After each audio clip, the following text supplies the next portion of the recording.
Shifting gears for the moment, since you've all heard from the beginning that I'm with the UN World Food Program, and I've been working for the United Nations for many years, we thought it was important to mention the UN and who we are and why we exist, but also more importantly, to stress the role that the United Nations, in terms of all nations in the world, all countries play in ending world hunger. So this is a quick UN 101.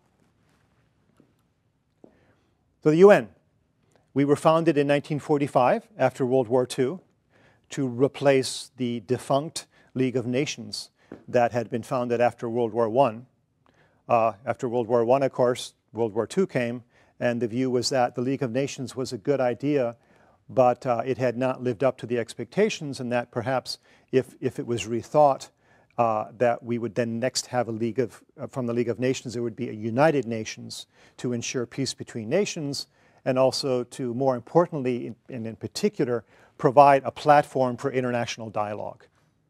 Simply have a place where all countries could be in one place equally together and discuss issues of the day. It was decided to headquarter the political side, that is the main secretariat side of the UN in New York City in the US. And presently the UN Secretary General, who is the head of the UN overall, is Ban Ki-moon, who is the former foreign minister of the Republic of South Korea. So the UN today is made up of many, many different agencies. Probably the most important thing to keep in mind is that generally we are divided into two main areas. One is the more political policy side of the UN, which are called the specialized agencies. And the other side is the operational side, which is called the humanitarian agencies, the voluntary programs and funds, which includes the UN World Food Program, which is where I'm based. And we are typically, the other agencies, many of us based outside of New York. In our case, in the UN World Food Program's case, we're based in Rome, Italy. There are 192 member states working all over as a group, as the United Nations, to promote respect for human rights, protect the environment, fight disease, reduce poverty around the world, and many, many related issues. Over the years, all of the countries in the UN have been involved in issues of poverty alleviation, solving world hunger, and many over the years have felt, well, how is it that we know that we're actually achieving the results that we intended to when we started? How is it that we actually will know when we're there? And a group of countries, basically all the key member states of the UN, got together in 1990 at the time when they were thinking about the next millennium coming. And they thought, let's sit back and look at what we're able to do, what the key needs are, have a baseline based on now, 1990, and we will set 8 goals to respond to the world's main development challenges. We'll break them down into various identifiable targets with various indicators, and we will cut in half by 50% those particular needs that we've identified with those 8 goals by 2015. So 15 years from 1990 to 2015.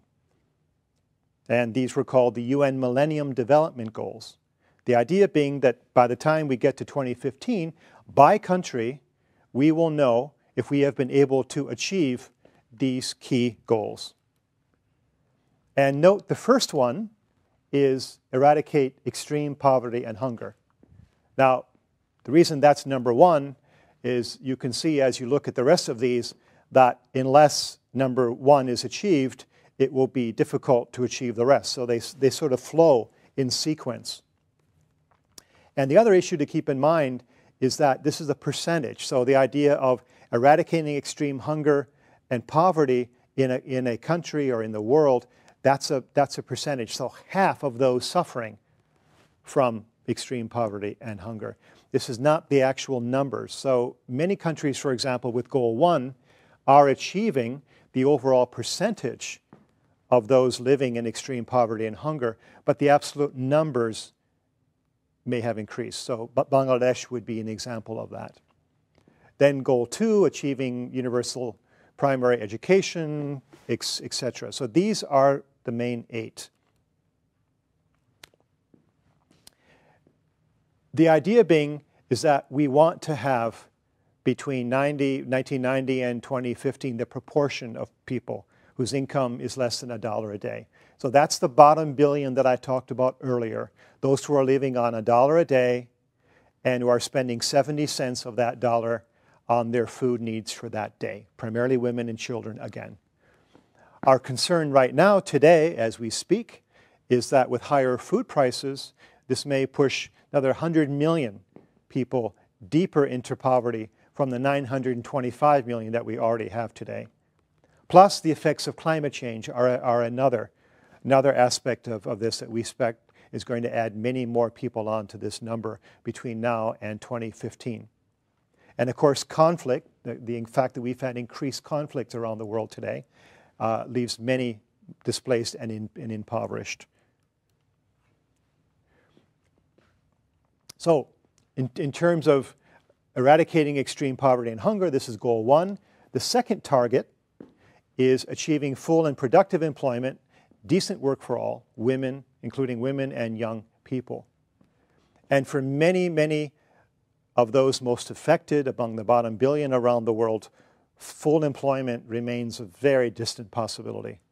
Low-paying jobs, 1 in 5 developing country workers is mired in poverty. This is a key issue also in many first world countries. In the US, for example, the key aspect of those who are living as the hungry poor are those who are simply not able to earn a living wage. They're full-time employed, many times living on minimum wage, but not able to make it, especially when they have a crisis in their family situation, a health crisis, or a related problem where they're over the edge.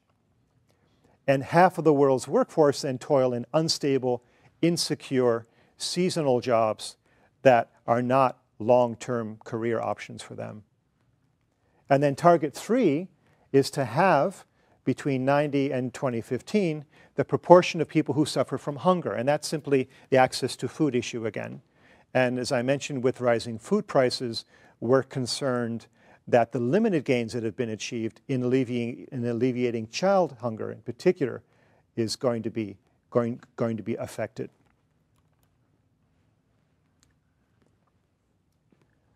So from 1970 to 1997, the number of the bottom billion, the hungry poor that I've been talking about, dropped significantly to 791 million, as you can see. And that was mainly due to dramatic progress that was done in 2 key countries.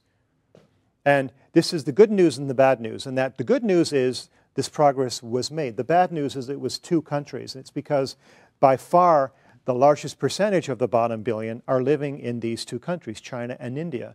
And they have done an excellent job in being able to address the needs of the most undernourished or malnourished in their 2 countries. But the problem has been that in the second half of the 90s, the number of chronically hungry in developing countries overall has started to increase to 4 million a year, which is why we're up to the much higher figure now of 925 million. And as I've said, we expect that that number is going to increase even further with the effects of food prices and climate change.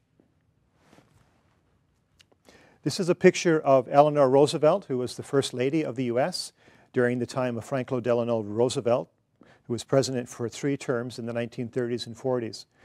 She, as First Lady, took the issue of human rights as a very, very key focus of her time as First Lady. She worked closely with the UN at that time, providing the leadership to what essentially became, after much negotiation, a non-binding declaration adopted by all the countries after World War II, simply stating that all human beings are born free and equal in dignity and rights. This may seem very basic to all of you today, that, well, okay, this is sort of inherently given, that this should be true. Why do we need a declaration? Why do we have to go to all this trouble? Well, the idea being that we need to state this. We need to have all countries who are involved in the UN sign up and show that they support this as a basic human requirement, a basic human declaration, again, for human rights. So that's it for the first lecture of this course, of this distance course in hunger studies. These questions will be posted on the website, and we'll be asking you to write your responses. Hopefully you've got a fair amount of food for thought that's been generated now from this discussion. First one is, there's enough food in the world. Why do people go hungry? Well, I've mentioned a few of these reasons. I'm sure as you think about it, you may have a few others that you may think about, especially in situations that you may know firsthand. Why do some people not care about issues of hunger? Again, not that people don't care, but maybe people are busy. Different segments of society have other priorities, perhaps. It's an interesting discussion as to why people don't seem to care more, based on results, based on the fact that we have hunger and poverty to the degree that we do in the world today. Then next, why are we achieving the MDGs, the Millennium Development Goals? Yes or no? One of my students decided to take the MDGs, as I just explained them, to the county level in the Black Belt. The Black Belt is the poorest area of the Deep South, where Auburn University is. And he decided for the summer that he would work with the local county seat, the local county government, to see how the MDGs could be applied in that county. It was fascinating for the leaders in that community to take those same goals and see where they had come, what they had achieved over this period. It helped them to then prioritize and come at the issue from a perspective of hunger and poverty and looking at the poorest of the poor in their community. And then next, the universal human rights issue. Are they really universal? Are they really, really equally applied in all countries, or in all segments of society, more importantly, in countries where we are, and countries that you may know?